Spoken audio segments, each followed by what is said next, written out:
इस संसार में ज़्यादा दिन तक कोई किसी को याद नहीं करता है, थोड़े दिन तक याद करता है, उसके बाद उसको भूल जाता है। चाहे वो कितना भी वीआईपी हो, चाहे कितना भी लोग उसको पसंद करते हो या ना पसंद करते हो, लेकिन ज़्यादातर यही होता है कि लोग उसको भूल जाते हैं। कुछ दिन पहले फूलन देवी ऑफ हो गई थी, यानी नहीं रही दुनिया में। उसके बाद फूलन देवी के लिए ट्रेनें रोकी गई, ये किया गया, वो किया हुआ, लेकिन सब भूल गए। उसके बाद में ना जाने ऐसे लोग आते गए, जाते गए, चले गए।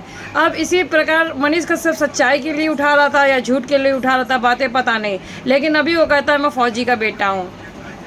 अब फौजी का बेटा है वो, हैं। अब ये नहीं समझ में आ रहा है क्या अच्छा है क्या बुरा है, इसके बारे में जांच कब चलेगी कब नहीं चलेगी कोई पता नहीं है। लेकिन ज़िंदगी में संघर्ष इंसान करके लोग कह रहे हैं, कुछ लोग कह रहे हैं सच्चाई पे बातें ला रहा था, फिर भी तो उसको झटके खाने पड़े। अभी कुछ दिन पहले लोग कह रहे थे मैं रोड जाम किया, ये किया, वो किया। सही बात है, शांतिपूर्वक हर काम करना चाहिए, लेकिन इतनी जल्दी लोग भुला देते हैं कि इस संसार में जैसे कि हाथ में धूल है ना, उसको धो करके तुरंत समाप्त कर देते हैं। तो इसी तरह ज़िंदगी में लोग आते हैं, जाते हैं और चले जाते हैं। जो लोग शांतिपूर्वक से कोई काम कर रहे हैं वही करते रहिए, आगे वही आगे जाके बढ़ेंगे। नहीं तो इसी तरह लोग हटा देते हैं और साइड कर देते हैं। किसी की विपक्ष अगर आपने गलती से भी बोल दिया ना, तो भी आपको आगे बढ़ने नहीं देते, आपका हौसला वहीं से तोड़ देते हैं, आपको यहाँ तक कि जेल, ये सब बहुत सारी चीज़ें हो जाती है। तो इन सब चीज़ों से बचते रहिए, ज़िंदगी में आगे बढ़ते रहिए, संघर्ष करते रहिए, लेकिन किसी के बारे में कुछ बुराई मत करिए। इस संसार में किसी के बारे में बुराई की है ना,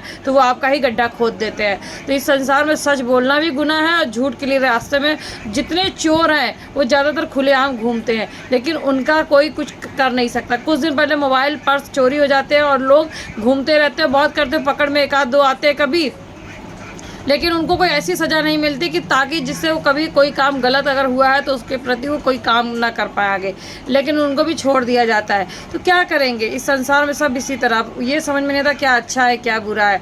ज़िंदगी चल रही है, इसी तरह चल रही है। ज़िंदगी दौड़ेगी तो इस तरह दौड़ेगी। ज़िंदगी जैसे झूठ पे चल रही है तो झूठ पे चलेगी, सच पे चलेगी, सच पे चलेगी। अब ये क्या सच है क्या झूठ है कुछ समझ, इसका निष्कर्ष नहीं निकल रहा है, बस जेल जेल इंसान घूम रहा है। इसी तरह मनीष कश्यप भी फंस गए हैं, सच के लिए बोले या झूठ के लिए बोले कुछ पता नहीं है, लेकिन बोले और बोलने वाले कभी चुप नहीं बैठते, और चुप नहीं बैठने वालों को हमेशा सजाएं मिलती है। हो गई सज़ा उनको भी।